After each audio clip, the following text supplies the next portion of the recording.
என்னங்க இன்னைக்கு என்ன டிஷ் செஞ்சு காமிக்க போறேன்னா வர்ற திங்கட்கிழமை விநாயகர் சதுர்த்திக்கு பால் கொழுக்கட்டை செஞ்சு காமிக்க போறேங்க. அதுக்கு பாருங்க பச்சரிசி மாவுங்க, கடையில வாங்கினதாங்க, இடியாப்ப மாவு கொழுக்கட்டை மாவுன்னு சொல்றாங்க இல்லைங்களா. அந்த மாவை 3/4 கப்பு எடுத்து வச்சிருக்கிறேங்க. நம்ம எந்த கப்புல எடுத்தோமோ அதே கப்புல 1 கப்பு வெல்லம் எடுத்து வச்சிருக்கிறேங்க. ஒரு தவா ஒண்ணு வச்சுக்கோங்க. நான் மாவு எடுத்து இல்லைங்களா, அதே கப்புல 1 கப்பு தண்ணிங்க தவால ஊத்திக்கோங்க. தண்ணி கொதிக்கிட்டுங்க. பாருங்க, இந்த தண்ணியில ஒரு பிஞ்சளவு உப்பு சேர்த்துக்கோங்க, கொஞ்சமா வெல்லம் சேர்த்துக்கோங்க. எதுக்கு இது சேர்த்துறதுன்னா, இந்த கொழுக்கட்டை செய்யும் போது அந்த கொழுக்கட்டை டேஸ்டா இருக்குங்க. தண்ணி கொதிக்க ஆரம்பிச்சிருச்சுங்க. இப்ப நம்ம எடுத்து வச்சிருக்கிற மாவை இந்த சுடுதண்ணியில சேர்த்து நல்லா கலக்கி விடுங்க.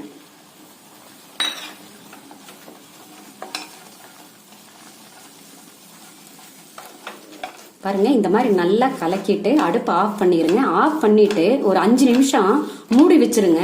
எதுக்கு மூடி வைக்கிறதுன்னா, இந்த தவா சூட்லயே இந்த மாவு வெந்துருங்க.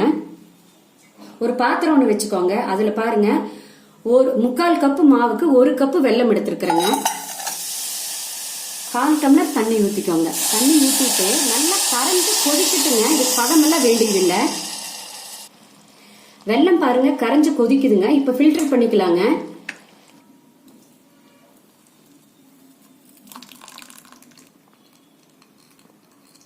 மாவு ஆறிடுச்சுங்க. மாவு பாருங்க நல்லா வெந்துருச்சு. இப்ப நம்ம நல்லா கையில பிசைஞ்சுக்கலாங்க.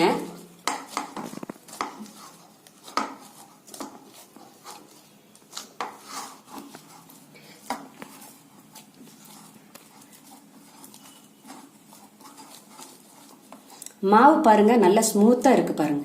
இது கூட என்ன செய்யறோம்னா, 1 டீஸ்பூன் கோதுமை மாவு சேர்த்துக்கோங்க. இந்த மாவு சேர்த்துட்டு கொஞ்சமா தண்ணிங்க கையில தெளிச்சு பிசைஞ்சுக்கோங்க. கொஞ்சமா தண்ணி ஊத்திக்கோங்க. தண்ணி ஊத்திட்டு மாவை நல்லா மறுபடியுமே ஸ்மூத்தா பிணைஞ்சுக்கோங்க. எதுக்கு இந்த கோதுமை மாவு சேர்த்துறதுனாங்க, நம்ம பாலோட வேக வைக்கும் போது இந்த கொழுக்கட்டையானது வந்துங்க உடையாதுங்க. அதுக்குதான் இந்த கோதுமை மாவு சேர்த்துறதுங்க. மாவு நல்லா ஸ்மூத்தா பிணைஞ்சாச்சுங்க. இப்ப நம்ம என்ன செய்யறோம்னா, சின்ன சின்ன உருண்டைகளா பண்ணிக்கலாங்க.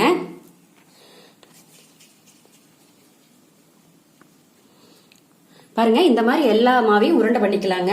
நீங்க வேணுங்கிற ஷேப்ல பண்ணலாங்க. பாருங்க, இப்படி நீள வாக்குலையும் கூட பண்ணிடலாங்க. எல்லா மாவையும் பாருங்க சின்ன சின்ன உருண்டைகளாவும் பண்ணியாச்சுங்க. வேணுங்கிற டிசைன்ல பண்ணிக்கலாங்க. நீள வாக்குலையும் பண்ணியிருக்கேன் பாருங்க. அடுத்தது நம்ம என்ன செய்யறோம் அப்படின்னா, ஒரு பிரஷர் பேன் ஒன்று அடுப்புல வச்சுக்கோங்க. இந்த பிரஷர் பேன்ல 1/2 லிட்டர் பால் ஊத்திக்கோங்க. பாருங்க, இது கூட 1/4 லிட்டர் தண்ணிங்க, ரெண்டையும் சேர்த்து நல்லா கொதிக்கட்டுங்க. பாலும் தண்ணியும் பாருங்க நல்லா காஞ்சு கொதிச்சிருச்சு. இப்ப நம்ம என்ன செய்யறோம்னா, உருண்டை பண்ணி வச்சிருக்கிறோம் இல்லைங்களா கொழுக்கட்டை, அதையெல்லாம் இதோட சேர்த்திடலாங்க.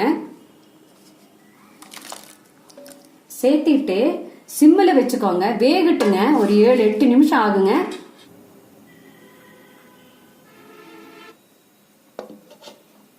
பால்ல பாருங்க கொழுக்கட்டை எல்லாம் நல்லா வேகுது பாருங்க.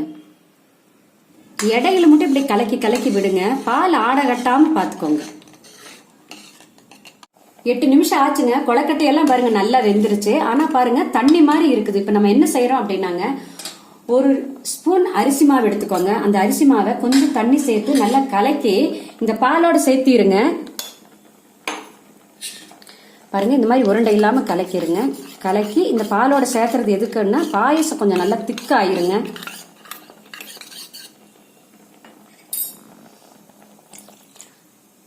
ஒரு 3 நிமிஷம் கொதிக்க விட்டுருங்க. மறுபடியும் கொஞ்சமா நெய் ஊத்திக்கோங்க.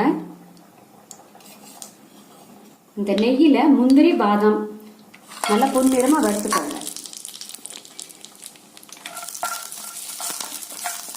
பச்சரிசி மாவு சேர்த்துன்னு பிறகு பாருங்க கெட்டி ஆயிடுச்சு பாருங்க.